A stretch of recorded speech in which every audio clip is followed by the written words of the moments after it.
Vertical Raise is the premier online donation platform, utilizing email, text messaging, and social media campaigns to exponentially increase the reach of your fundraiser.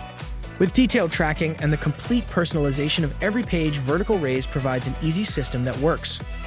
Our experienced representatives have made us the most effective fundraising platform available. We look forward to the opportunity in helping elevate your program to the next level and reaching your goals. Visit online or call today.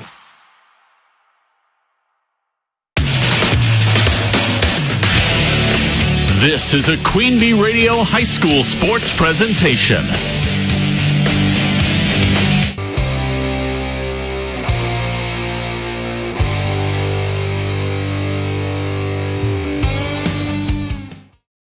Up to the Queen Bee Radio High School Sports Roundup, episode number 10, the bracket reveal for high school football were just released this morning, and I'm joined by Josh Wiederholt and Steve Prestigard as we react to the matchups for the Level 1 playoffs and the playoff field for all of our high school football teams.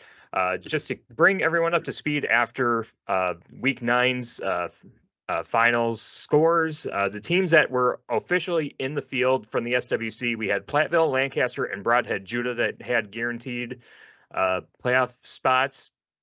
In the SWAL, we had Darlington, Mineral Point, and Cuba City that got in. In the Six Rivers Conference, Potosi Castle, Blackhawk Warren, and River Ridge with their win over Benton Scalesville and Shullsburg on Friday night, they earned a spot in the playoff. And the Ridge and Valley putting 4 teams in the playoff: Highland, Seneca, Wazeeka, Steuben, Hillsborough, and Ithaca. All of them had 4 wins in their conference. Go figure, in that weird Ridge and Valley conference. And then the teams that were on the bubble with 3 wins, they would need some help to get in. Belleville, Richland Center, and Iowa Grant. Those were the teams on the bubble. And before we go into the bracket reveal itself and talking about the matchups that they're going to have, Steve, I'll start with you. What was one of the storylines, or maybe the couple storylines, that were kind of on the top of your mind as we were heading into this bracket reveal this morning? Well, certainly as a self-described Platteville truther, might as well admit it, right? The obvious question was, would Platteville get a number 1 seed? You look at I hate to use a phrase that has popped up in the NCAA tournament selections, but that phrase body of work. And there's one thing that stands out: 6 shutouts as of last night with their 45-0 win over River Valley. I'm not sure the extent to which that actually fits into the formula. What does fit into the formula is strength of schedule. And, you keep in mind that the 2 non-conference games that Platteville played at the start of the season were against teams that got in the playoffs, Darlington and Mineral Point. And in addition, you look at, Lancaster ended up with 1 loss total. I think Prairie du Chien ended up with 2 losses total, and kind of feeding a little bit at the end of the season was Brodhead Judah with 3 losses total. But still, strength of schedule, I think, was really on Platteville's side when the selections came out. Like you said, the 6 shutouts that they had this season, an outstanding defense and pound for pound, the best team in Southwest Wisconsin. Looking at how things play out, and really it was just one bad half of football against Darlington. They don't have that. They're an undefeated team heading into this Level 1 playoff. Josh, what was something that you had your eye on before the brackets were coming out? Kind of teams getting healthy. We saw Cale Denar make his return last night for Cuba City. Spoke with Coach Arneson just a couple minutes ago, and Zach McLean might talking about making a miraculous comeback from his jaw injury. And yeah, just kind of teams getting healthy, and what a season it's been all throughout our coverage area for our conferences. A lot of good football teams, and really excited, looking forward to the possible deep playoff runs from these teams. Yep, and a couple things that I had my eye on, just kind of looking at, the field that's in there.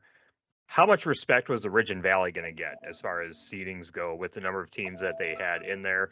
They had 4 teams that automatically qualified with Iowa Grant needing help to get in. And I was very curious, if Iowa Grant did get in, how would that go over? We've seen, the Ridge and Valley, against each other. They've been outstanding football games and, very competitive, and that conference is, pretty even keel all throughout. But when you look at the games outside the conference that those Ridge and Valley teams have played, not nearly as competitive, and granted they have played some of the better teams, in the state in Division 7, teams like Cashton, Potosi Cassville, River Ridge and Highland. Those were those matchups weren't necessarily the most competitive, with the exception of the Highland River Ridge game, I should say. But I was curious to see how much respect the Ridge and Valley was going to get with those teams that qualified, and then how big of a difference that 2-point conversion for Lancaster and Platteville in that game that you two had the privilege of calling. How much would that hurt Lancaster as far as seeding goes? Because they're 6 inches away from an undefeated season, realistically. So kind of curious to see how things would shake out. But the brackets have officially been revealed, and we will start off with the Division 4 field. And we do see that the Platteville Hillmen did get a number 1 seed in the Division 4 playoff. They will host Jefferson on Friday night. We will have that game on Extreme at 107.1.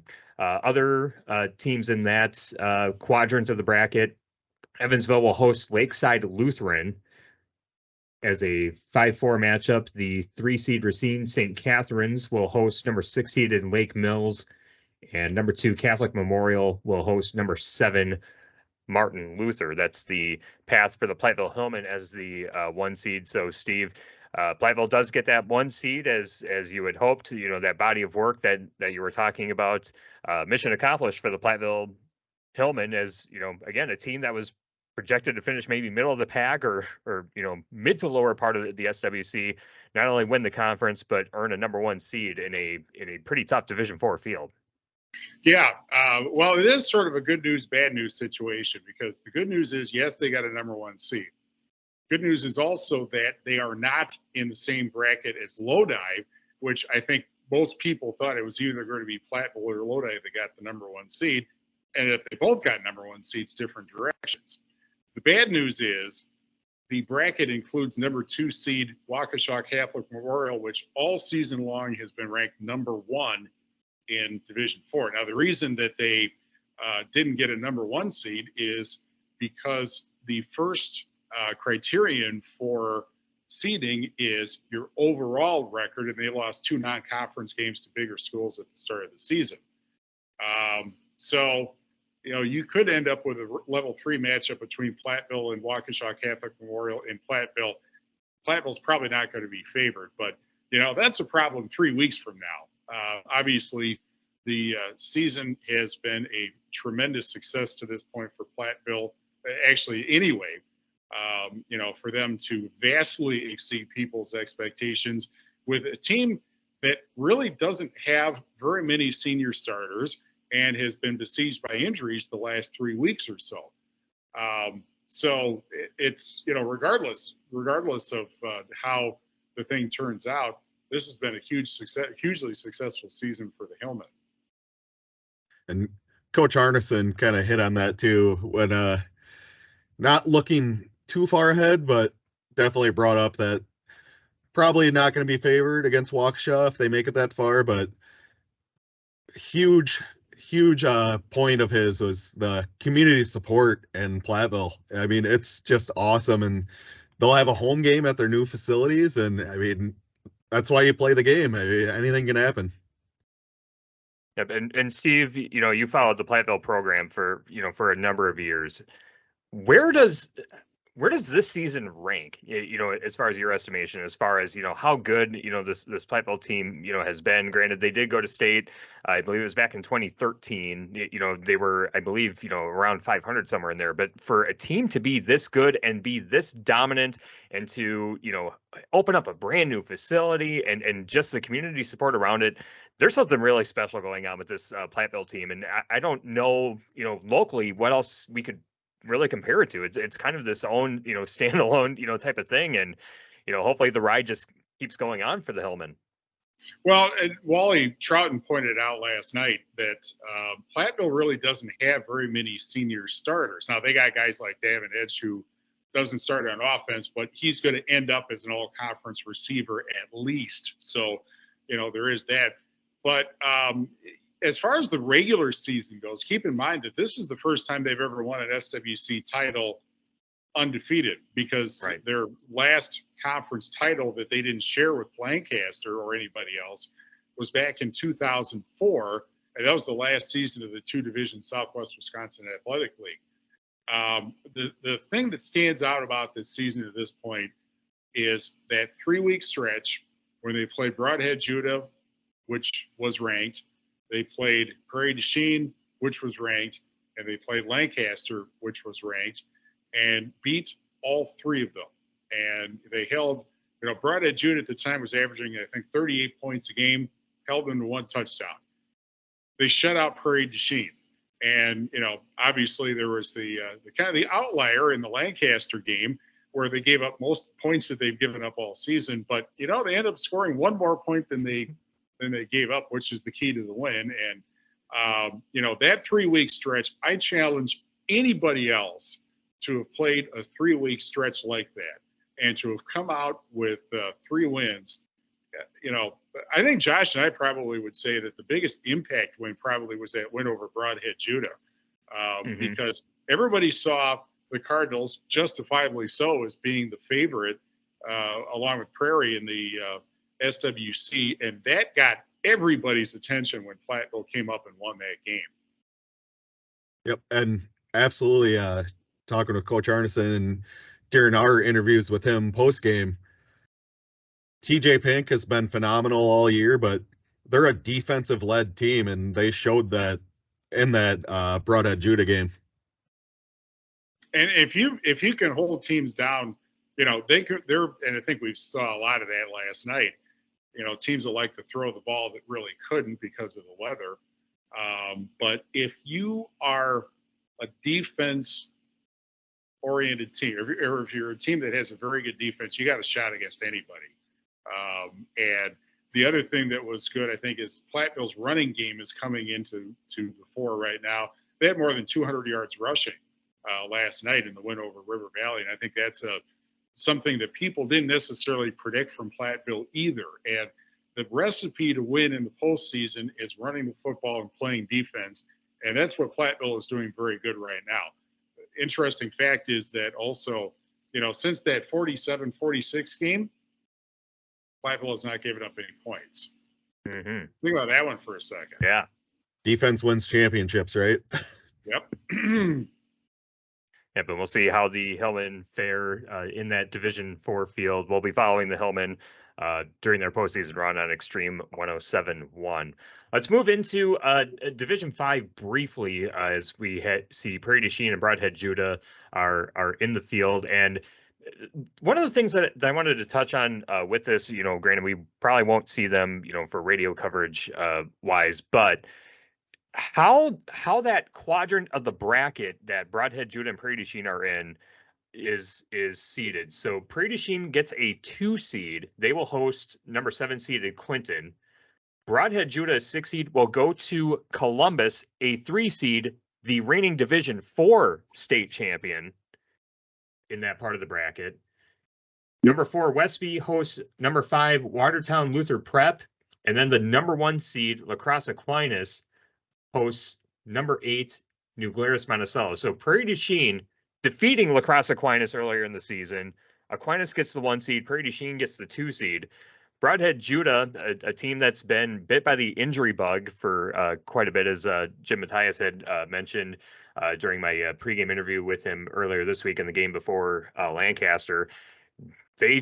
Their draw is a reigning state champion in Division 5, and I don't know if there's such a thing as a group of death in the playoffs, but man, that quadrant in Division 5, whoever makes it out of there, it's going to be a battle for survival, really, as stacked as that Division 5 quadrant is. Yeah, it's interesting because if you look at that bracket, Prairie du Chien, the reason that they're not a number 1 seed, it's Lancaster's and Platteville's faults, because they ended up losing 2 conference games. But yeah, I mean, Columbus was ranked number 1 until they ran into Lodi. So number 1 Division 5. It's kind of funny that I'm not sure if you ask Columbus, maybe they'd prefer to be in Division 4 than in Division 5, just because of that, because of where they're in. And in addition to that, Broadhead Judah, I'm not quite sure what's going on, but they're kind of on the skids a little bit the last couple of weeks, because they got shut out by Prairie du Chien, and then they lose last night to Lancaster, and that probably bounced them way down in the bracket compared to where you might have thought, given where they were earlier in the season. Yeah, Broadhead Judah did get a couple players back. Blake Matthias, one of their linebackers, was able to make it back into the game last night against Lancaster, although, admittedly for the game against the Flying Arrows, Lancaster just sat on the football all game long and controlled the game. I believe if the stats that our friend Tom Nices had was accurate, Peyton Alvarado had 38 carries in the game. Broadhead Judah ran 25 plays of offense for the entirety of the game. So, I mean, that kind of says quite a bit about, how things went for Broadhead Judah last night. So yeah, that's what's going on in Division 5, a very interesting Division 5 that we'll keep tabs on as the postseason rolls along. Let's move into Division 6, and we see that the Darlington Redbirds have earned a number 1 seed, and deservedly so. Their only loss of the season, a 2-point loss to Prairie du Chien in week 2, and they've pretty much went through the SWAL without any real true test. There was the matchup against Mineral Point that was pretty competitive, but able to take care of business. Darlington does host Belleville, who again, one of those bubble teams with the 3 wins, needing some help to get in. So Belleville does get in. Congratulations, you get Darlington in your in your level 1 playoff. The Mineral Point Pointers get a 5 seed. They will travel to Racine Lutheran. And then a bit of a shocker, I think, Lancaster, a 3 seed, getting the number 6 seeded Cambridge. And then the Cuba City Cubans, the number 7 seed, they will go to Kenosha St. Joseph, which I believe Queen Bee Radio needs to start getting some real estate at Kenosha St. Joseph with the amount of times that we've had to go there for playoff coverage the last couple of years. So looking at the Division 6 bracket, again, I think Lancaster being a 3 seed, a bit of a shocker, although, granted, I haven't really seen a lot of Kenosha St. Joseph, so I can't speak to, how great of a team they are or what kind of matchup they would be. Lancaster did play Kenosha St. Joseph last year. Kenosha did win the playoff matchup in level 2 against the Flying Arrows last year. But the way that this Division 6 bracket looks, guys, I was hoping that Darlington and Lancaster would be as far away from each other as they potentially could be. So it looks like that if those two were to meet, it would be in level 3. That's kind of, for our sake, in Southwest Wisconsin, that's the matchup that I would be looking for the most. But what do you make of the matchups in Division 6? Josh, I'll start with you. Darlington's been great all year, and their playoff hopes will kind of ride on being able to protect the football. I covered their game against Cuba City, and they had 5 first-half turnovers, but they're legit, and they've had a great season. Another defense-oriented team. They run the ball well, and kind of surprised Mineral Point. Not surprised, but with the season they had, kind of thought they might have had a chance for a home game, and they looked really good last night as well against Cuba City. Elements kind of took over in that game, but yeah, just a really, really fun bracket to cover with these great Southwest Wisconsin football teams, and really looking forward to covering those. I imagine that whoever gets sent to do the Cuba City Kenosha St. Joseph game should probably just stay there for the week because, assuming there's not a huge upset, Lancaster's going to be making a return trip. Kind of interesting, isn't it, that if you look at the brackets, because the Division IV bracket that Platteville is in, it runs from Platteville all the way to Racine. And this bracket, of course, runs from Lancaster all the way to Kenosha. And so the WIAA, and it actually happened last year as well, the WIAA created basically a state line bracket. And instead of kind of dividing the state up by quarters, I'm not sure if that benefits teams in this area or not. But I do think that, Lancaster, if an 8-1 team could be described as a sleeper team for the postseason, they might be it, because I just keep looking at that offensive line that I have to believe nobody else is going to be facing, is going to be bringing an offensive line the size of Lancaster's into Division VI. So other than, maybe Darlington. And I don't think, if I remember right, Darlington's offensive line isn't gigantic like that either. So, if there's one thing that might be the advantage for Lancaster in the entire bracket, it might be that they're able to grind out games. And if the weather is bad, or if you have a team that has a high-powered offense that you're playing, the ability to grind it out is a big factor to your favor. Yep, and they're physical too, and they can move. That Lancaster offensive line is great, and hopefully, he's had multiple games this year, Peyton Alvarado, with 30+ carries, and get your stretches in. They're going to ride him in the playoffs. Well, one thing to add to that too, and Tom and I were talking about this during the broadcast last night, is the evolution of the Lancaster offense since the game in Boston, where the Arrows did start to air it out. The token arrow raid offense that we had been talking about on the High School Sports Roundup quite a bit over the last few weeks, and I do think that that is something else to keep tabs on. I do think, yes, the offensive line is certainly the thing that's kind of anchoring this offensive attack. And yes, Peyton Alvarado is going to get his carries. He's going to, carry the load and deservedly so. But don't sleep on the passing game for Lancaster either. There's a lot of good players at those skill positions. Samaji Venson, a very good track athlete. And when he gets the football, he can make defenders miss. There's a lot of new wrinkles in this Lancaster offense as the season has gone along. And I have to think too, for a team that played as well as Lancaster has this season, and like we talked about before, they're 6 inches away from being a perfect team and potentially being a number 1 seed in Division 6. It would not surprise me if this is, bulletin board material for the Flying Arrows and making sure that their minds are right and that they are focused in on their playoff games going forward. So a very interesting Division 6 bracket as far as the seedings go. We will follow Lancaster on 97.7 Country WGR and the Cuba City Cubans on Super Hits 106. If I can jump in one more time. Sure. Speaking of great skill position players, Gibson Spurley with Mineral Point, dual threat, can get it done, and looking forward for their run and potential rematch against Darlington, and will be a great football game. We're Platteville truthers, but Mineral Point, they're a good football team.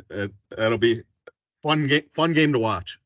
I think Mineral Point is probably I still think they're probably the most improved team from the non-conference season, because it took them a couple of games to figure themselves out. You wouldn't have thought that from seeing Platteville shut them out in the second week, but once the SWAL season started, they really got it together. And, if you were looking at a general theme for the season, I would say this has been sort of the year of the quarterback. Not necessarily just because of TJ Pink, but guys like Nolan Wolf and Gibson Spurley, who are, somewhat dual threat quarterbacks. Nolan Wolf clearly is.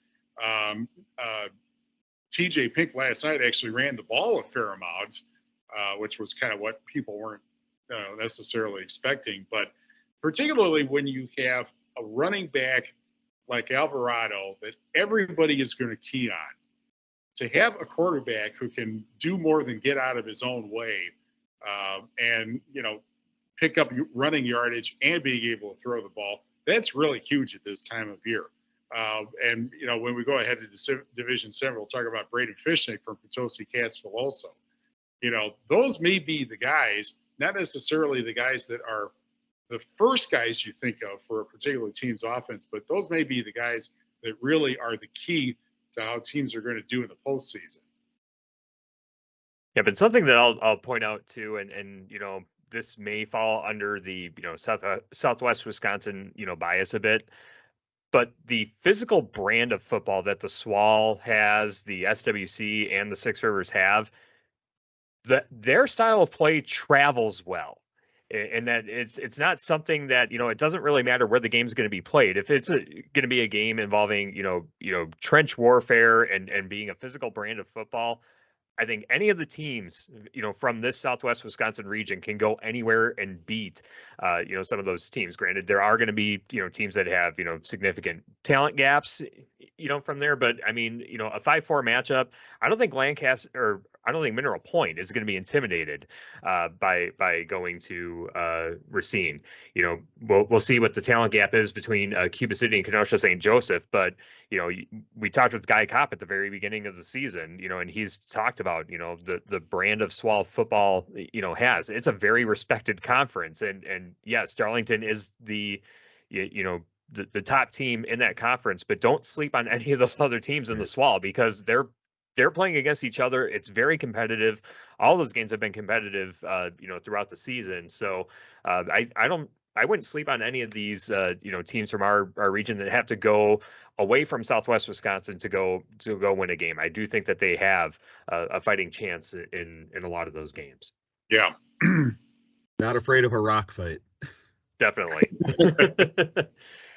All right, let's go into Division 7. I think that we'll see some rock fights in this upper right quadrant of the Division 7 bracket. Our friends in Potosi Cassville, they get the number 1 seed in Division 7. They will host Hillsboro, the 8 seed.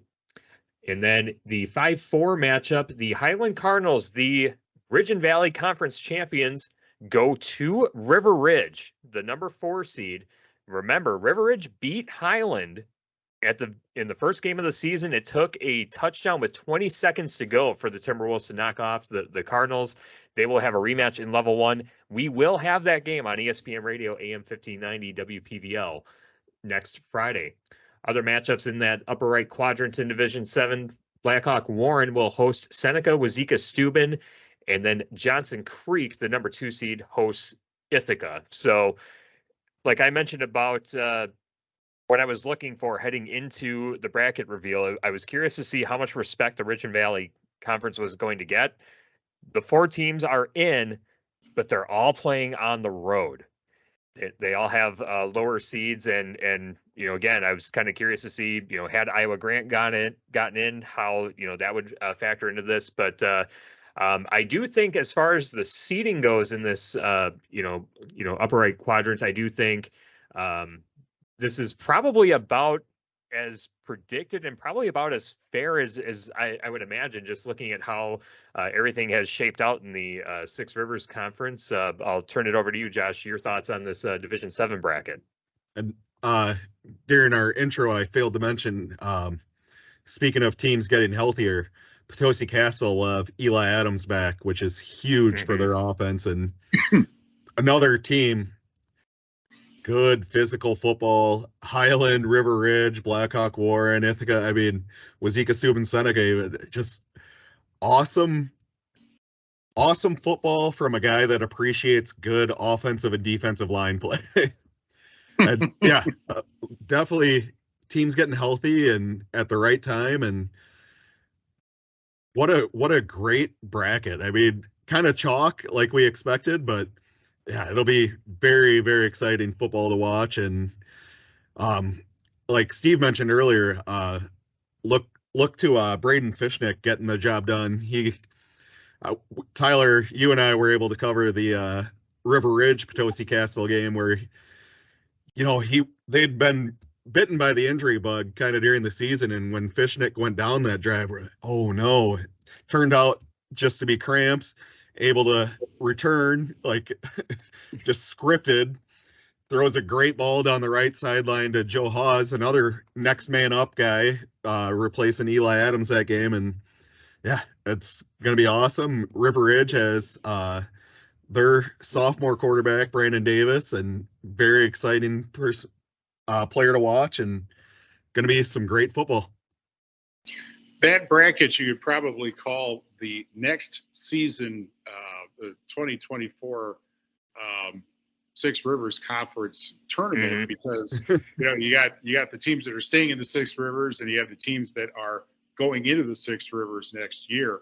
Boy, what a fascinating top of the bracket you have there, because you have Potosi Cassville, which squeaked by River Ridge on their big comeback a few weeks ago, and that could be a second round matchup.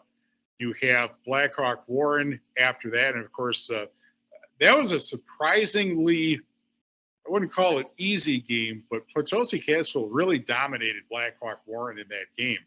I don't know what a level 3 matchup looks like there, between those two teams. You always wonder what the rematch is going to be like, because right. you figure that the coaches are going to say, well, this happened, and we need to make sure this doesn't happen. Or we failed to do this, we need to make sure we do this. So, the level 2 and level 3 games in that bracket are going to be really, really interesting to watch, I think. Yeah, what's fascinating to me about this part of the bracket is not necessarily where those teams are seated, but which teams are not in this bracket. Because if you remember last year, Pepin Alma was in this bracket. They knocked off River Ridge. Bangor was in this part of the bracket. They knocked off, Potosi Cassville, which, eliminated the potential Potosi Cassville River Ridge, head-to-head matchup in level 3. But yeah, looking at, this path, I mean, Potosi Cassville, the number 1 seed, and deservedly so. And, if Potosi Cassville is getting healthier, getting back Eli Adams and being able to, play as well as they have been over this, this last stretch, I mean, Potosi Cassville has a very viable path to, get to state. It looks like, and as you said, it kind of depends on where Blackhawk Warren, falls into the mix, and they certainly, have a say, in this as the season goes along. But yeah, it does seem like Potosi Cassville and Blackhawk Warren are probably in a collision course in Division 3, or in level 3, I should say, and. Whoever makes it out of that, I mean, there's a legitimate shot of going to state for someone in this part of the bracket.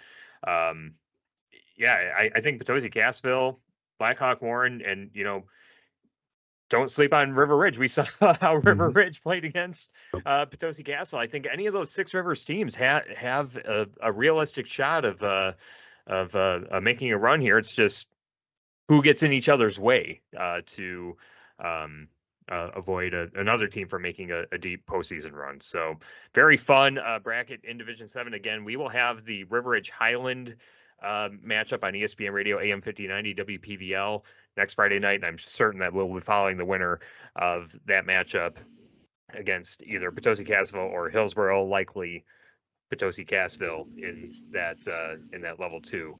Just a quick note about the 8-player football brackets. Our friends in Belmont did not make the playoff, unfortunately. There were 7 undefeated teams in the 8-player bracket, and there's only 16 teams that are allowed in. And unfortunately for Belmont, they lost to DeSoto last night, 16-14. So the Belmont Braves last year making it to the state championship game in 8-player football. They don't qualify for the 8-player playoffs this year. But now that the brackets are out, we know what the matchups look like. The paths to state are out there. Josh, I'll start with you. What's the thing you're looking for heading into level 1? Kind of like Steve touched on earlier, just a lot of great quarterback play, which isn't not traditionally necessarily from this part of the state, but a lot of great dual threat athletes. And I mean,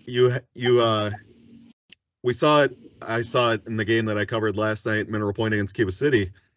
The Pointers ran the ball a lot with Gibson Spurley, and when it comes playoff time, put the ball in your playmakers' hands, big time players making big time plays, and that's what playoff football is all about. I think the lesson I've learned over the years, which applies, believe it or not, to high school, but also to the NFL, or actually any sport, is there's really 2 seasons for teams that are in the playoffs. Regular season is one thing, and the playoffs are something else entirely. You know, to be on top of your conference, you have to win 6 or 7 football games. In the playoffs, you have to win 5 straight games in order to get into, in order to get the great big gold trophy at the end of the season. And that's really a different thing. You know, it's, there's obviously, everybody knows that things get progressively harder for you as you go through the postseason.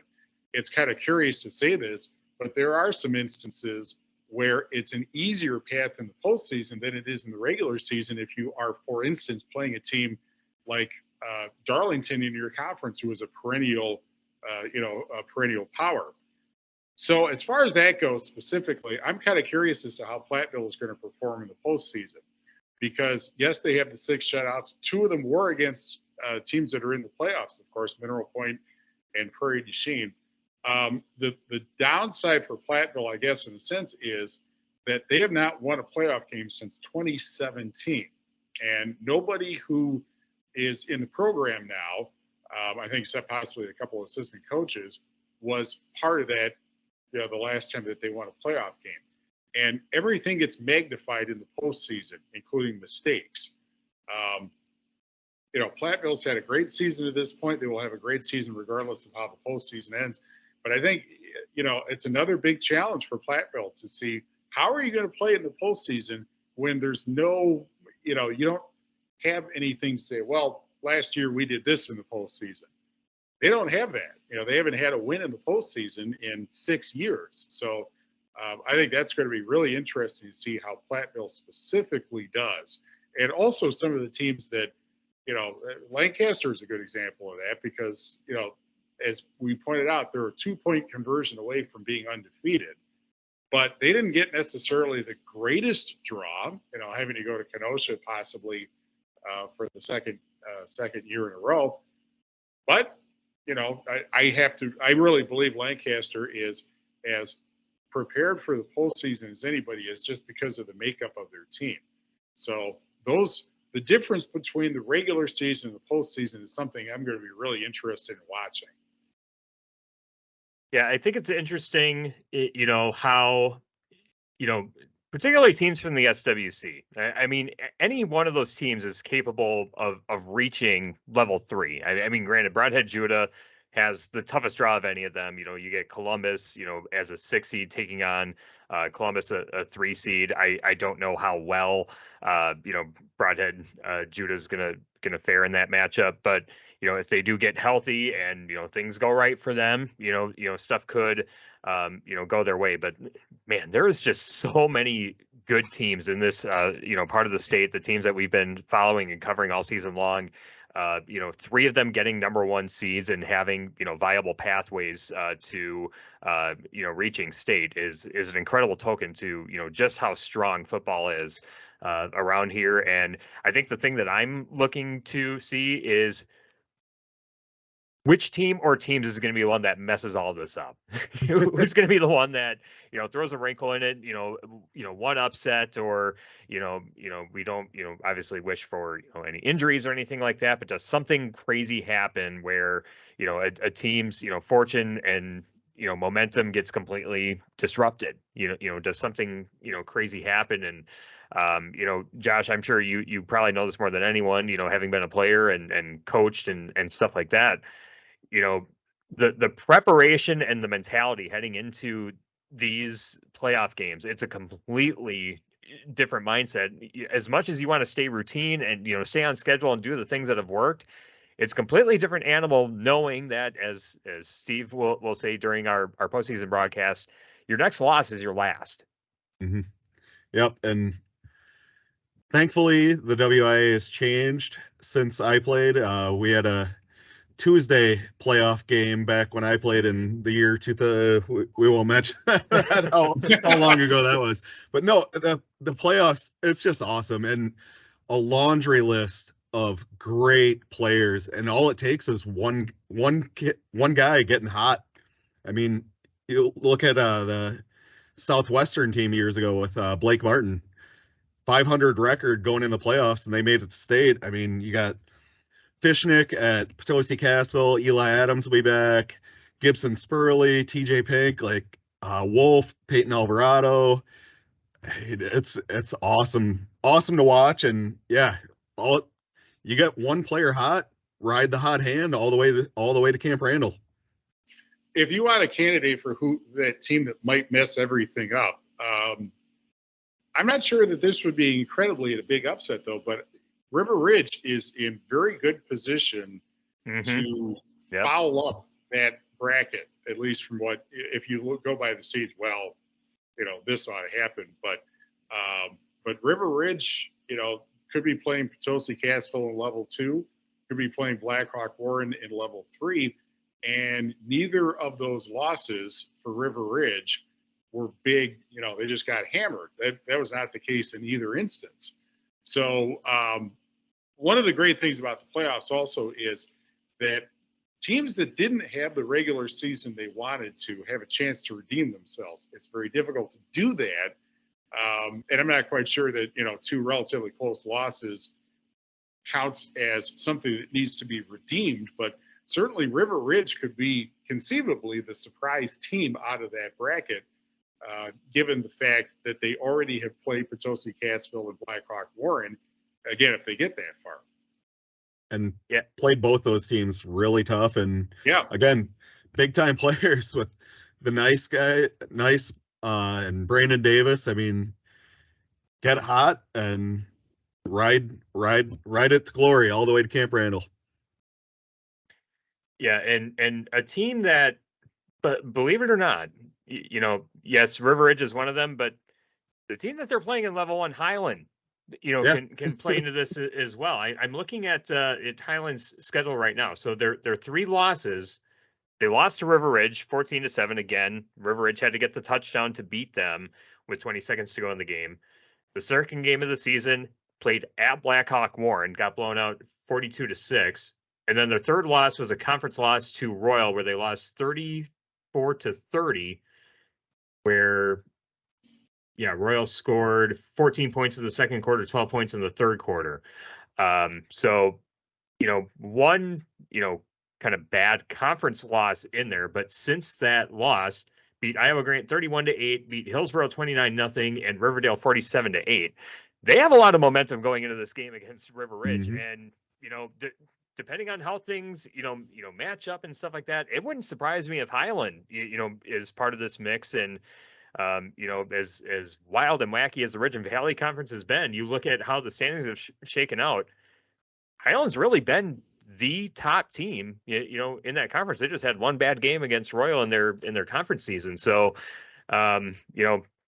very interesting how this Division 7 bracket looks. And it wouldn't surprise me if Highland does beat River Ridge and, a matchup with Potosi Cassville, 50-50 chance. And I believe it was in 2020 where Highland and Potosi Cassville played in the level 2 playoff where there was no, I believe that was the quote unquote culminating event. for the high school playoffs that year. And I believe it was Highland that recovered a fumble, returned it back for a touchdown to end the game, and won that matchup against Potosi Castle. And those that would be a very fun level 2 matchup. That was actually the ending, or not the ending, but that was if you've seen the '80s movie All the Right Moves, Tom Cruise, Leah Thompson, Craig T. Nelson, that was exactly what happened in that Highland Potosi Cassville game at the culminating events of the COVID season. And Highland is just a great story because this is their last 11-player season. They're going to be 8 more next year. The last Ridge and Valley Conference 11-man football conference champion, and the second smallest school to make the playoffs. Only Cambria-Friesland was smaller. So that, all of those are great storylines, and obviously they can all get blown up by reality. But it sure would be fun to watch Highland make a little bit of a run, or make a long run possibly in the postseason, because that would just shock everybody. Yeah, definitely. So a lot of fun storylines, a lot of fun teams to keep an eye on during the postseason for high school football. We're looking forward to covering it again on our Queen Bee Radio family of stations next week on Extreme 107.1 Jefferson at Platteville. And then on 97.7 Country WGLR, Cambridge will take on Lancaster. On Super Hits 106, Cuba City goes to Kenosha St. Joseph. And on ESPN Radio AM 1590 WPVL, it will be Highland at River Ridge. 4 outstanding games. And we're looking forward to following all of our teams from Southwest Wisconsin as they go on their journey and pathway to hopefully reach Camp Randall Stadium for some state championship football. And there's kind of a bit of a drought as far as us going to the state championships for high school football. Hopefully we can send a couple teams out there and be able to broadcast some of those. Thank you, Josh. Thank you, Steve. It's been fun following this high school football season and the postseason. Coming up next week should be fun. Thanks, guys, and we'll have more on the Queen Bee Radio High School Sports Roundup after this on YouTube and SoundCloud. Grow your business by enhancing your digital marketing efforts with Queen Bee Radio and Phase 3 Digital. We provide customized solutions based on your business's unique needs, including targeted advertising, website development, and search engine optimization. Contact us at 608-349-2000 or visit p3da.com/Platteville to learn more. This one-on-one with the Great One interview is presented by People's State Bank. Looking for a checking account with no monthly requirements or service charge? People's State Bank's People's Checking Account is just what you're looking for. This account includes free debit card, online and mobile banking, bill pay, and much more at no cost to you. You heard that right. No cost to you. We're your local community bank ready to serve you. People's State Bank, member FDIC. Welcome to a special playoff preview edition of the High School Sports Roundup presented by Queen Bee Radio. I am joined by Platteville Hillman coach Bryce Arneson for a one-on-one with a Great One interview presented by People's State Bank. And I have no problem calling you a great one already, Coach. What a season. Go undefeated in the SWC and capped it off with a big win last night. Decisive win at the new field. And what are your thoughts on the season?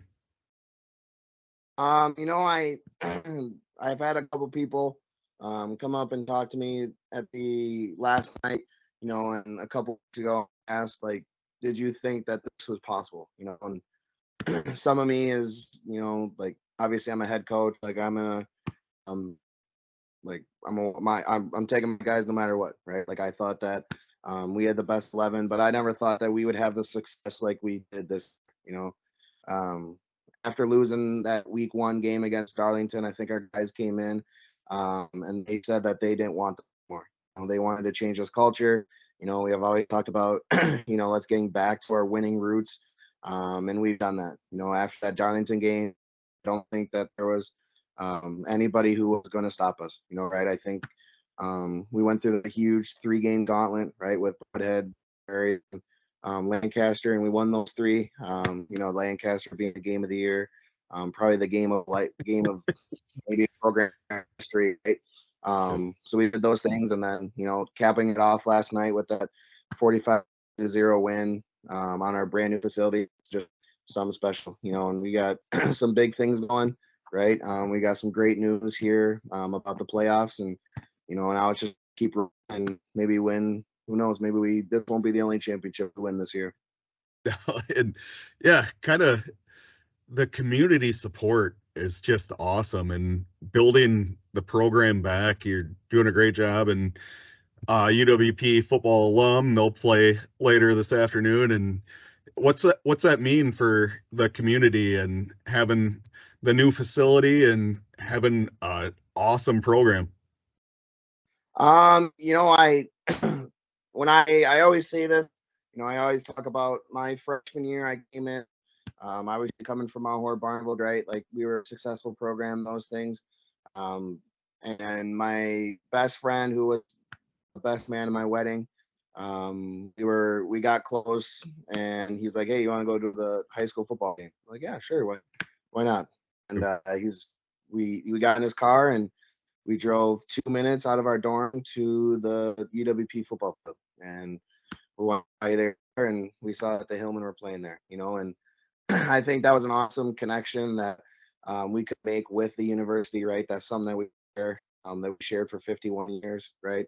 Because we're a college town, right? We got a huge college.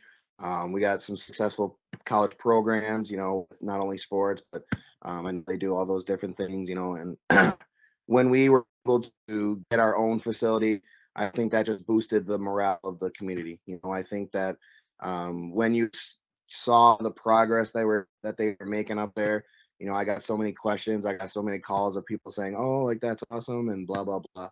I'm just so excited. I think that this is a great opportunity for obviously not only the district, right? I mean, we got a $9 million, $10 million facility that our kids can use, but it's also something that the community can use. I'm hoping that they're going to open it up where community members can go and walk it every day. Open it up where youth programs can use it for like soccer tournaments or 7-on-7 for football and things like that. I'm just so excited to see what we can do to grow with this, and then what this facility and the whole referendum, what that brings better for the community. Definitely. And hosting a home playoff football game at the new facility, which is somewhat new for the Hillmen, and yeah, great season. And you guys will be matched up against Jefferson week 1. Make a deep playoff run, and I've definitely enjoyed covering you guys this year. Injury bug bit you a little bit, but what are you doing to prepare the guys for the playoff run? I think we got together this morning. We did it last year. We got some food, and we just sat with the guys. I told them that last year, right, we were so anxious to find out if we were making the playoffs, right? And then when we found out we made playoffs, we erupted. That was our big goal. And I think this year, we accomplished our goal of a conference championship. Now it's time to accomplish our goal of making a deep run in the playoffs, right? And when we found out we were that 1 seed, everybody went crazy, and yeah. the best part that, made it awesome was that the kids who were cheering the loudest were the 3 that weren't able to play last night. I think that the 2, Zach and Riley, I think that they are sort of the reason that we're changing this culture. Obviously people give me all the credit because head coach, and obviously that's what they'll do, but we have a great group of seniors who are going to make sure that these guys are committed. Riley got some good news, and I think he'll be back on next week, so there's no way that he's going to be held back, and Zach's going to try and play with a broken jaw, like those are guys who are just wanting to win, so we just got to make sure that we stay healthy. Right? We got some bigger games going, and we just got to make sure too that we're fine with adversity, right? I think that we've have 6 shutouts this year, right? We've been dominating, and we just got to make sure that like games are not going to be like Lancaster. We got to make sure that we're fine being down. We got to make sure, like, especially defense, right? We haven't let up a point in 3 weeks, right? We got to make sure that we're comfortable letting up points, right? When you get into the playoffs, it's going to be teams who are willing, or teams that have made the jump to get to the playoffs. It's not just the rich centers or the River Valley. So we just got to make sure that we come out, we fire out, make sure that the activity complex is popping, and making sure that we win games. And who knows after that? Yep, and it's so fun to be the 1 seed and have the home games. It just, like I said, working in Platteville, just the community support is awesome. Just really cool, and yeah, it'll be very exciting to cover you guys. Yeah, and I one thing that I have really noticed, is players are like more friendly, and our players are more willing to just talk to the community. I think that now that we have this success, people want to come up and talk to us. I think back to when we had our youth camp, and all of our kids at the beginning of the youth camp and kept with the little kids. Like last night, you look out and you see the student section, and then you see a huge section of middle schoolers and elementary students, that are just looking up to our guys, and that's super exciting to see. It's exciting to see what the youth has. When you looked into those stands last, there wasn't an open seat in those stands, right? Like that's something special, and I think that the community knows, right, that we got brewing here. I think that obviously the computer or the WIAA knows that we got some brewing, because obviously they wouldn't give us that 1 seed if not. I know that we probably won't be favored when we get into maybe level 2, and who knows if we play that team in Waukesha level 3. But I know that when we get to that point, we're probably not going to be favored. But you got to come to us, right? And I think that's the mantra, is that we deserved. We worked our butts off. We got that 1 seed. Let's make sure that we prove it. We prove that we are one of the top 4 teams in D4, and we go out and we ball out. Awesome. I appreciate your time this morning, Coach, and good luck in the playoffs, and very much looking forward to covering you guys. Thank you, and go Hillman. You know it. Roll Nears. There we go. Roll Nears. Beat the Eagles. Thanks, Coach. Thank you. Let's check in on the Shoebox Scoreboard, presented by the Shoebox in Black Earth, the largest independent shoe store in the Midwest. Congratulations to the Lancaster Flying Arrows girls golf team on their accomplishments at the WIAA Division II State Tournament last Monday and Tuesday. The Flying Arrows closed the season finishing in 5th place at the state tournament. Brianna Kirsch finished her high school career with a 5th place finish overall in the tournament. Kirsch ends her career as a 4-time state qualifier and a 3-time medalist. Linnell Miller finished the tournament in 22nd, Evie Dianchan finished 29th, Kate McWilliams 31st, and Margot Dianchan 38th. It was conference championship week in cross country, and in the SWAL, the Fenimore boys cross country team dominated the field with a team score of 27 points. All 5 of Fenimore's varsity runners finished in the top 10. Noah Wood of the Southwestern Cuba City Benton Triup was the top overall finisher with a time of 16:59. In the girls' race, Darlington took home the conference title with a team score of 38 points.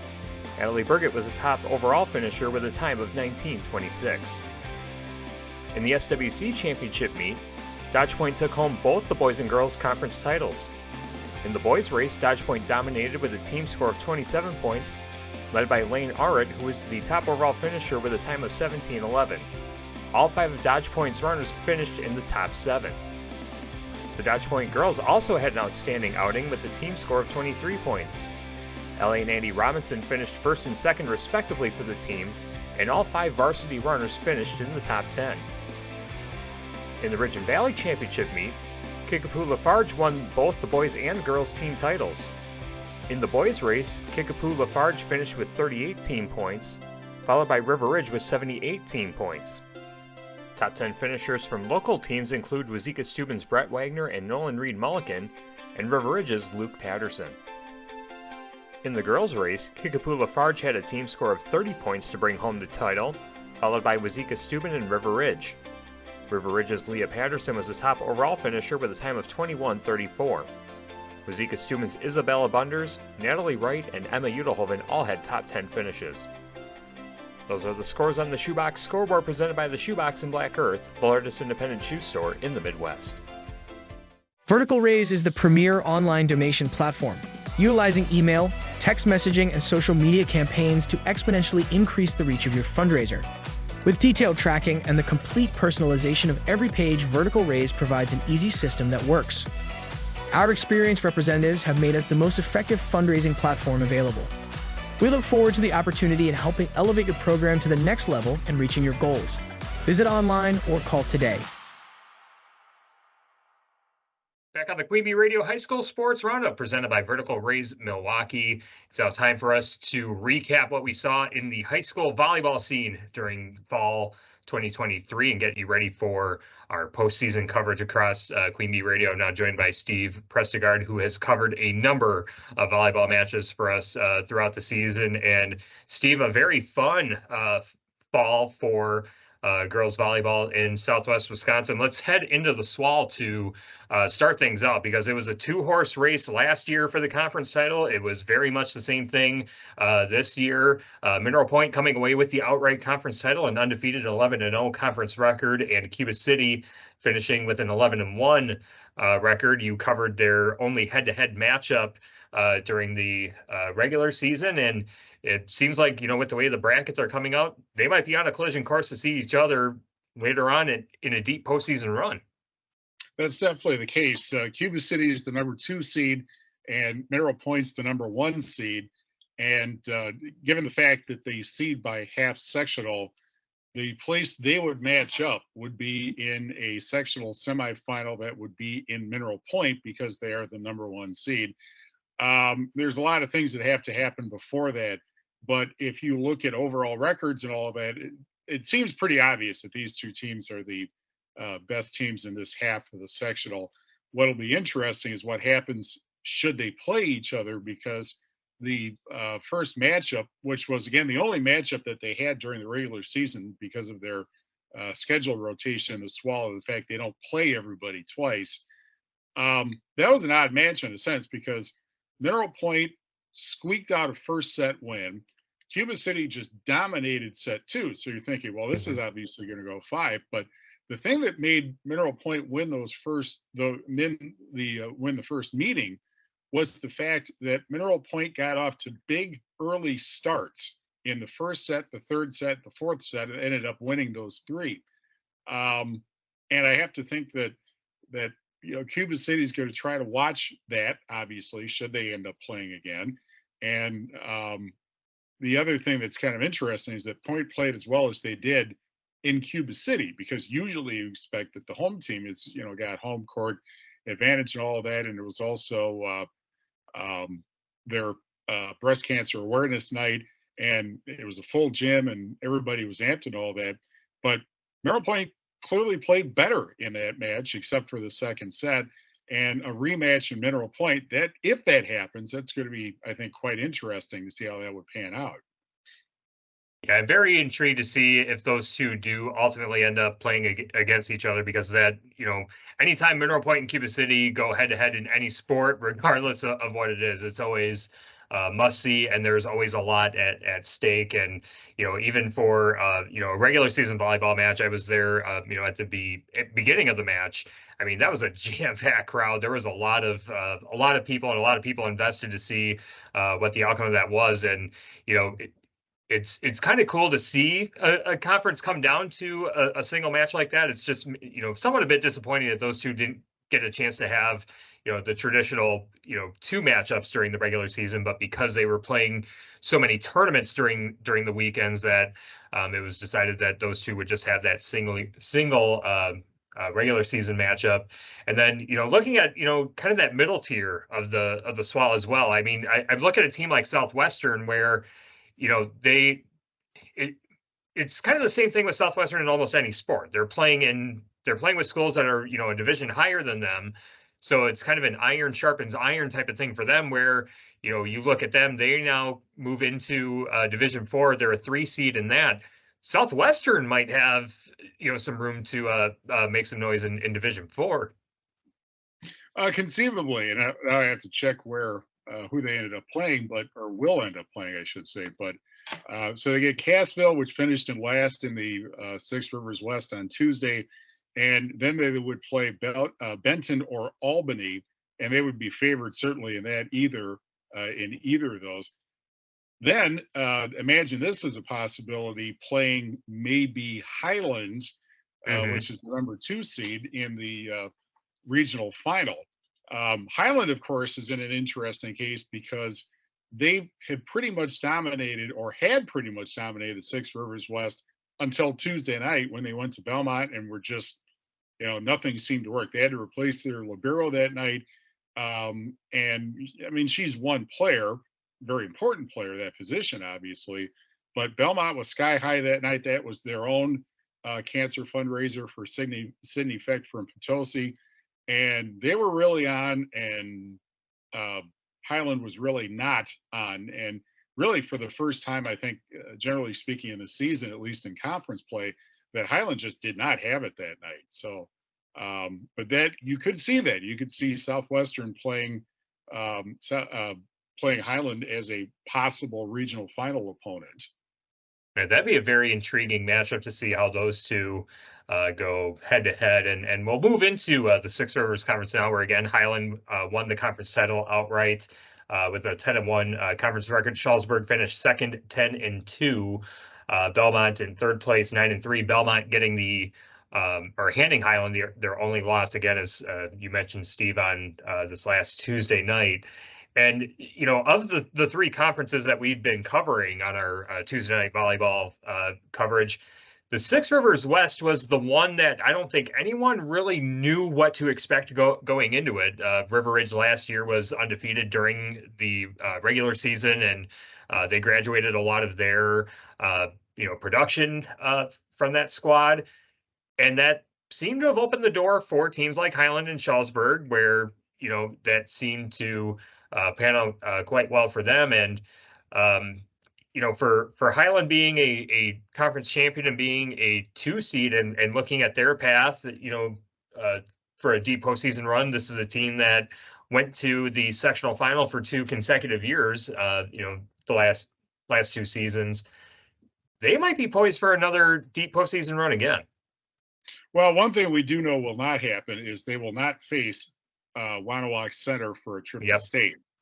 That is because the sectionals are different this year. For the past several years, it's been most or all of the Six Rivers West going north and running into teams like Wanawak Center. And of course, famously, a number of years ago, they had to play Eau Claire Emmanuel Lutheran up in Augusta because they couldn't play in Emmanuel Lutheran's gym because it was too small. But so this year, the Six Rivers West and the Six Rivers East are in the same sectional for the first time in a number of years. That means that you could end up as a sectional semifinal matchup, Highland as the Six Rivers West champion against Barneveld as the Six Rivers East champion. And Barneveld really, until they got a loss late in the season, actually just before seeding took place, Barneveld has been kind of running away with the conference. If you look at not just their conference record, but the overall records as well. And that I think would be a really interesting matchup also. The reason that Highland is an interesting story is because, yes, they got to the sectional final the last 2 seasons, but all those players graduated. And so I don't know that there were a lot of people who thought that Highland was going to do a whole lot. But they, until their hiccup on Tuesday, they basically just picked up where they left off and really being the best team, certainly in the Six Rivers West. Shullsburg, I think, is the team that actually improved the most from last year to this year. I think they were like 5th maybe last year and finished 2nd right behind Highland this year. So that's kind of how the season ended up turning out. And I think Highland's a bit of a surprise to have gotten to the title, and Shullsburg is a bit of a surprise also to have gotten to 2nd place in the conference.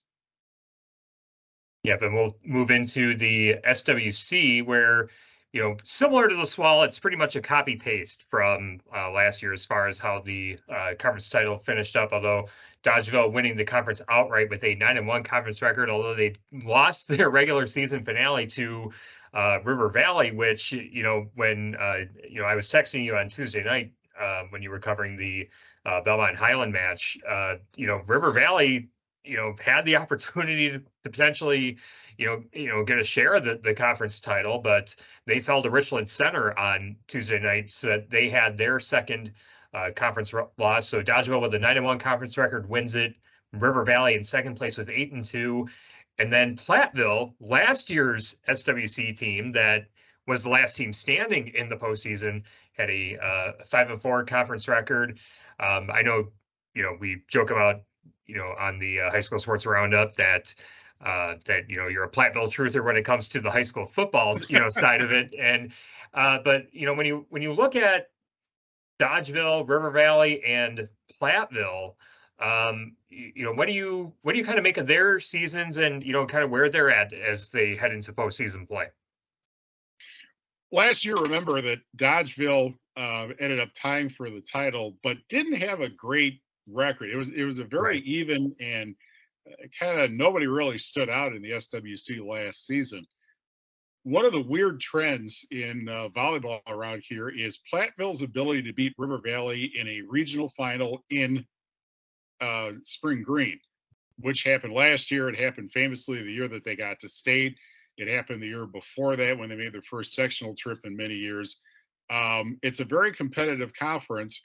And if you look at the overall records, it's kind of interesting that, Dodgeville and Valley and Richland Center all have more than 20 wins each. Platteville doesn't, although they finished higher in the conference than RC did. That, I think, comes down to, first off, Platteville had a lot of people they had to replace from last year. They only had one starter and another player who was part of the rotation back from last season. So they were a very inexperienced team coming in. They also, they're one of the teams that really goes out to try to find competition. So they're at the invitationals every weekend, basically. They go to the Onalaska SWAL to start the season. They've been to Whitewater before for that big tournament at the start of the season also. And they play in the Madison Edgewood Invitational, which is a real tough invitational as well. So maybe they kind of get a hit on their overall record, but at least certainly last year, they were playing very, very well by the end of the season. I guess we'll see certainly as a number 8 seed. Their problem is going to be that Platteville is going to have to, if they win Tuesday, they're going to have to turn around and go to McFarland, which is the number 1 seed in their half sectional, and that's going to be a very difficult task for them. Dodgeville, I think if you look at the Dodgers last year, they had a great season, regular season, and were very disappointed in the postseason because they got punched out right away, which is kind of the hallmark of a team that, has sudden success, but they get to the postseason, they haven't had a whole lot of postseason experience. So that might be a motivator for the Dodgers coming up this year. They didn't get a terrific seed either. They're a number 4 seed, which means that assuming that they win their regional semifinal match, they would have to play at McFarland also in the regional final, which again, McFarland's the number 1 seed. So that's going to be a tall task, I think, for the Dodgers if they get that far. Yep, and looking at what we have for our postseason coverage, I guess before we get into those matchups, I think the one storyline or one particular bracket that I'm going to keep a close eye on, Steve, is going to be that bracket in Division 4 where Highland is the 2 seed, that 6 Rivers West, 6 Rivers East, half sectional where those teams are clustered together. I think that there's a lot of awesome potential matchups that we could see come out of that. I would love to see that Highland Southwestern matchup. As well as potentially that Schulzberg against Barneveld with the opportunity to play in the sectional round. From your vantage point, which is the one that you kind of have your eye on the most? Well, I would certainly be intrigued if Schulzberg did get that far and play Barneveld. The reason is that there were a number of years in both volleyball and basketball when Schulzberg and then the Benson Schulzberg girls basketball co-op that used to exist, where they really dominated the Six Rivers West. Unfortunately, they were in the same regional as Blackhawk when they were going to state all the time. And so their seasons ended pretty fast, or the pro season ended pretty fast. Before that, also, Barneveld, they were very good for a large number of years. And Schulzberg got stuck with playing against them early on also. What'll be interesting is to see again, Highland, given the fact that they've had quite a good year, if Highland is able to continue this in the postseason, because they still have a relatively young team. And I guess we'll see what kind of schedule Barneveld played this year, because I think Barneveld doesn't necessarily have a huge number of matches this year, but no one's really touched them until that one loss that they had just before the seeding meeting. All right, so looking at our Queen Bee Radio schedule for the regional quarterfinals on Tuesday night over on 97.7 Country WGLR, we will have basketball at Fenimore on Extreme 107.1, and the Queen Bee Radio Sports YouTube channel will have River Ridge at Belmont. On Super Hits 106, we have Parkview at Lancaster, and on ESPN Radio AM 1590 WPVL, we have Beloit Turner at Platteville. We will follow the winners of those matches into the regional semifinal rounds on Thursday night, and what should be a very fun run through the postseason for our local teams in high school volleyball. Steve, always a pleasure to chat with you to talk volleyball. Thanks for joining us. Okay. All right, that's Steve Prestigard, and we'll have more on the Queen Bee Radio High School Sports Roundup after this on YouTube and SoundCloud. This one-on-one with the Great One interview is presented by People's State Bank. Looking for a checking account with no monthly requirements or service charge? People's State Bank's People's Checking Account is just what you're looking for. This account includes free debit card, online and mobile banking, bill pay, and much more at no cost to you. You heard that right. No cost to you. We're your local community bank ready to serve you. People's State Bank. Member FDIC. Welcome back to the Queen Bee Radio High School Sports Roundup presented by Vertical Raise Milwaukee. It's time for us to go one-on-one with the Great One presented by People's State Bank. And our guest is the head coach of the Highland Cardinals volleyball team who just clinched the Six Rivers West Conference title outright this week. She also guided Highland to a state championship in 2010. We're pleased to be joined by Maria Wineski. Coach, it's great to catch up with you. How have you been? Good morning. It's great to catch up with you too. I've been well. We're having a good season. Yep, it certainly looks like that. And we'll talk about the successes of this Highland Cardinals team in just a bit. But before we do, we love asking the coaches and guests on our show about their journey, how they got to where they are. And for you, where did the love of volleyball begin, and what got you into coaching, and what's kept you in the coaching ranks all these years? Oh, gosh. I didn't know I wanted to be a volleyball coach when I first started.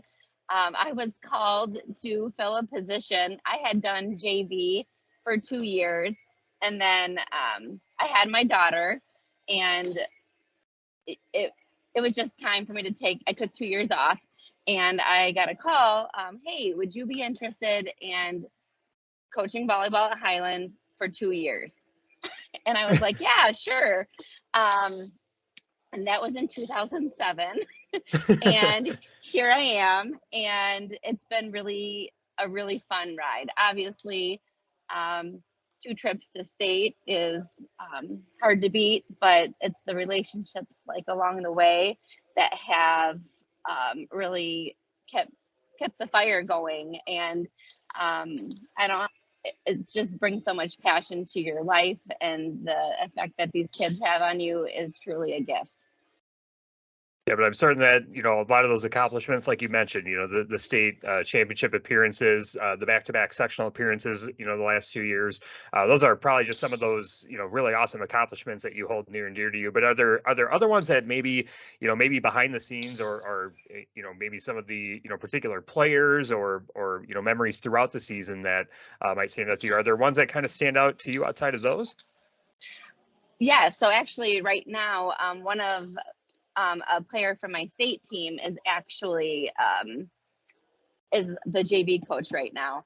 And this is her second season. And so that's been really fun to have her on this side. Like, she was a really good friend of mine after she graduated. And then then when we needed a JV coach, it just was a really good fit. And she knows what I'm all about. And, my first 4 years of coaching, she was a freshman. So it's a lot of growing up from, 22 to 26. And now it's a totally different ball game, and she's on a different side. And I think it gives her, we have a lot more respect for each other that way. I've got to coach with both of my sisters. I got to coach one of my sisters, and I got to coach my daughter. And I have more family in the area. When you are from a small school and from a small town, you're bound to have more family members. And so it's one big family extended. So that brings a lot more fun and passion to the game. Yep, certainly. And, Highland's been a consistent contender for the Six Rivers West title the last few years. As we mentioned, back-to-back sectional appearances the last 2 years. And I know each team is different, from year to year, but from your, vantage point, what's helped make this Highland program so successful over the last few years? These girls put so much work into their game, especially in the off season. They're playing in club volleyball. They're getting private lessons here and there. If the club doesn't really fit into their schedule, we're in leagues in the summer, which a lot of teams are, but these girls are super close and they play all of the sports together. And that, I think, makes a really big difference. They might not be playing volleyball in the winter, but if they're on the basketball court playing together, that's huge. And when they're successful in softball, that's awesome too, because then they're learning how to win together, and they're learning like winning is fun, and it takes a lot of hard work, but they know like they're playing all these sports together and doing all these things, and that just makes it more of a team atmosphere. And I don't know, what was the other part of the question?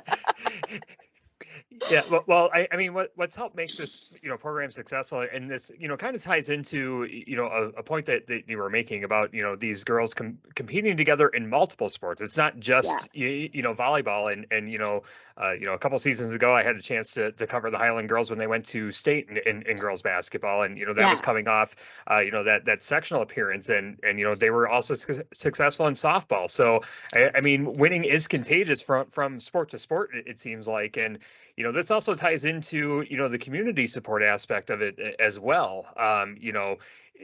We say this a bit, on our show, and even amongst our sports broadcasters group at Queen Bee Radio, like, we love coming to Highland. It's an awesome environment. I don't want to say it's a fist fight to, kind of decide who gets to call those games there, but I mean, it's always fun, competing there, and you can just tell that the community is just so invested and so committed to their athletic programs. How critical is that to Highland being successful, not just in volleyball, but the other sports as well? It's huge. We have so much support from our community, from the staff here, from the administration. They're always, the staff here is always at the kids sporting events. It's, some people are parents, but some people don't even have kids in the program, don't even have kids, and they're choosing to stay hours after school and be here at these kids' games. And it's not just the high school staff that's staying, it's the teachers that had them when they were in elementary school. We have the best staff and the best support. The students here are great. It's awesome that other people, for me, see how great Highland is, because I just love it, and I'm very proud to be from here. And it's like we have less than 100 kids in our high school. Right. We have 30 kids out for volleyball, and 32, 33, 34, 30, something like that, out for football. So that's over 60% of the kids participate in a fall sport. That's amazing, I think, in my book. Like, and everybody just knows that it takes everybody to be successful. And it's, I'm only gonna play my favorite sport. Right. But you can't do that here. And so it's that's what's really truly amazing, I think. And not just athletics, but also, the band, the other extracurriculars and stuff like that too. There's so much time commitment and stuff like that to make, everything work in Highland. And it's such an awesome, small town, community type of environment. And obviously, we love broadcasting there, and there's so many, awesome things that happen at Highland. And let's look ahead a bit to, this year's postseason. It's, your run begins Tuesday night against Judah. You're the number 2 seed in your bracket. What do you make of the bracket and your path that your team has to navigate for this postseason run? So we have Judah on Tuesday. We played them at the Six Rivers tournament in Monticello, the very first game of the season, or second game or whatever, and handled them well. Obviously, we've improved throughout the season, I'd like to think, and so have they. Have not seen them since, and but I'm glad that we're playing on Tuesday. Although I was fighting for that 1 seed, I think it's important that you play on Tuesday. Right. And I'm excited for that. I love, like, the season. I told the girls, everybody's 0-0 today.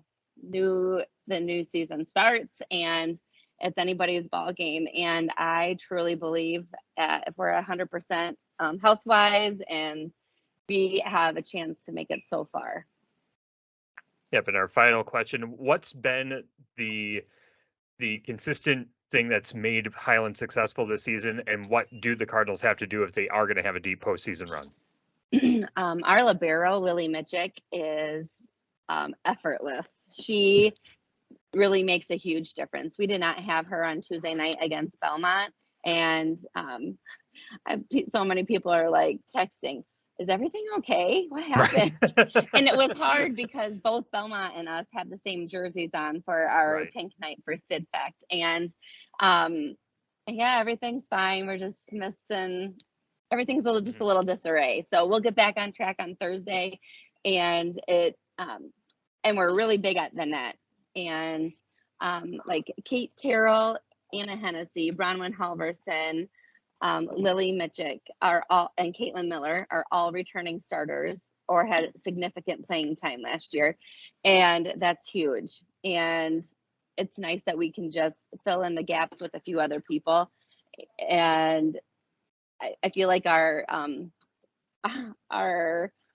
gosh, I'm at a loss for words. Our maturity and our experience are going to really take us far.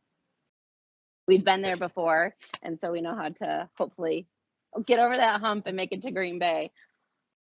Yep, absolutely. It should be a fun postseason, for Highland and for, the entirety of our volleyball teams in our area. We're looking forward to covering it. We'll have volleyball matches across our Queen Bee Radio family of stations beginning Tuesday, and we'll hopefully pick up Highland down the line, and look forward to seeing what this Cardinals team does during the postseason.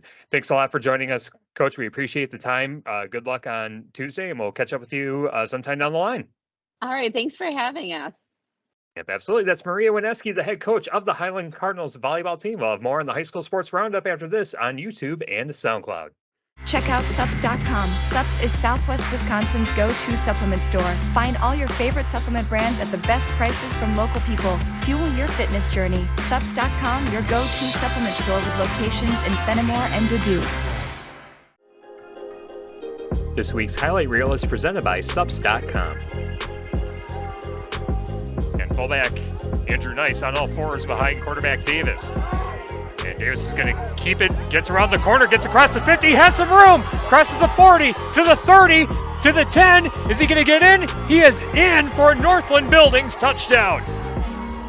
How about that for a quick strike offense? Rushing touchdown number 7 for Brandon Davis on the season. River Ridge up early on Potosi-Cassville, 6-0 with 11:06 to go in the first quarter. Oliver Post split out to the right side of the formation as Fishnick pitches it out near side. Taken by Haas. Haas has some room to the sideline, to the end zone. Touchdown, Potosi-Cassville.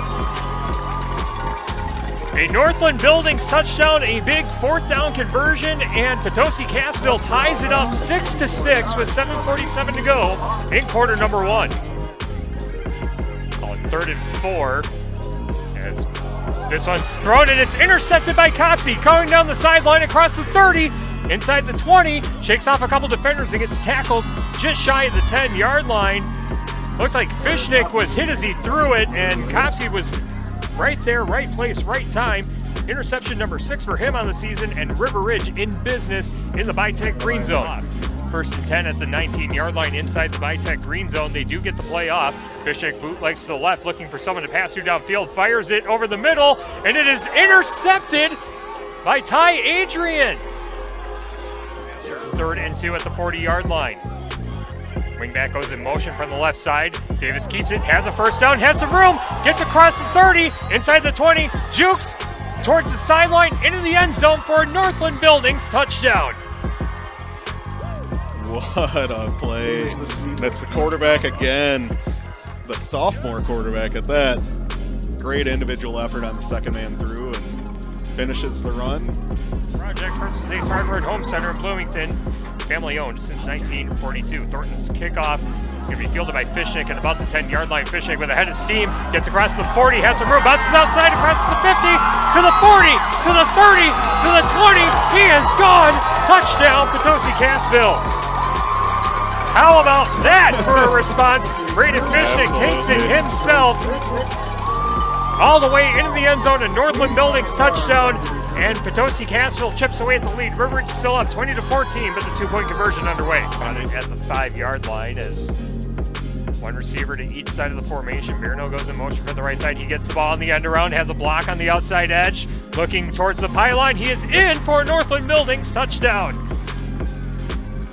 Had the right angle and just the right speed to get it inside the pylon. River Ridge extends the lead 26-14 with 7:06 to go into the 3rd quarter. Rush lined up back. Now they're going to get it to Haas. Haas makes the defender miss and gets it across the goal line for a Northland Buildings touchdown.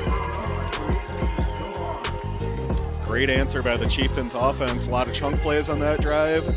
They needed a touchdown and they got it. Now it's up to their defense. This is 3rd and 17 coming out of the timeout. Fishnick back in the game. Play fakes. Now fires a rainbow pass near side. It is caught by Haas, and he is tackled inside the 5-yard line. The clock will stop on the 1st down, but they got to get on the ball. 2nd and goal. And an inside carry. It is into the end zone. Touchdown, Potosi Cassville. The old QB sneak with Fishnick. What a gutsy performance by that young man. Braden Fishnick with the go-ahead touchdown to put Potosi Cassville on top, 28-26 with 17 seconds left. Another classic. Unbelievable. Unreal. What a game. The game comes down to this. 6 seconds left. 28-26, Potosi Cassville leads. 3 receivers to the right side. Toss back. Now a pass forward, looking for Davis, and it's intercepted by Potosi Cassville. Spitzak going to run it all the way back, and he will put the exclamation point on this game. Potosi Cassville knocks off River Ridge. A Northland Buildings touchdown for the Chieftains ends the game with the final score, Potosi Cassville 34, River Ridge 26. Unbelievable. We are ready to roll here on 97.7 Country WGL. Our first set ends up being an ace. Another running jump serve, dug out and back, and another bad hit, and it's 6-0. And there's the timeout.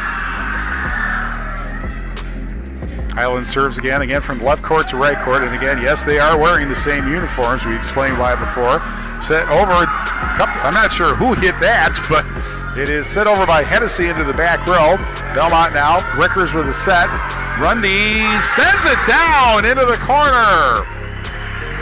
16-5. And so Hennessy now to serve, but it is still set point, 24-11. And Hennessy into the right in the middle. Bump set. Left side sent over by Rundy, and it finds the floor right in front of the Highland bench. And that's it for set number 1. Belmont just hammers Highland 25-11 in set number 1. But there will Rundy again to serve. Line drive into the back rail. High bump. Set. Left side send over. Dug out. Set by Rickard, or by McNett, that is. Right side hit, and down it goes. And it's 19-12. And Rundy to serve for a 2-0 lead. Dug out and back. Set. And then sent over by Terrell. Now Belmont can set this up. Set by McNett. Spike for the left side, and down it goes. Well, still match point, 24-19. And here's the right side send over, and down it goes, and that's it. I believe that was either Rundy or Casey Rickers who hit it over, and the match is over in 3, and Belmont beats the conference leader Highland 25-11, 25-12, 25-19.